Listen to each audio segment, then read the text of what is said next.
Kalikasan, isinulat ni Catherine May M. Ursua. Ating pagmasdan ang kapaligiran, dagat, ilog, kapatagan at kabukiran. Akay gandang tanawin ating masisilayan, handog ng may kapal sa sanlibutan.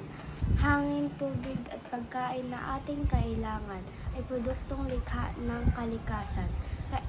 Sadyang mahalaga ating pagyamanin, biyayang bigay ng Diyos sa atin. Ako, ikaw, tayong lahat ay may tungkulin upang maparatili ang yamang angkin, yamang bukid, karagatan at iba pang bagay na sa atin ay nagbibigay buhay. Pagpuputol ng kahoy sa kagubatan, pagmimina at pagtapon ng basura kahit saan. Ilan lamang gawaing hindi makatarungan, tiyak na dulot ay kapahamakan.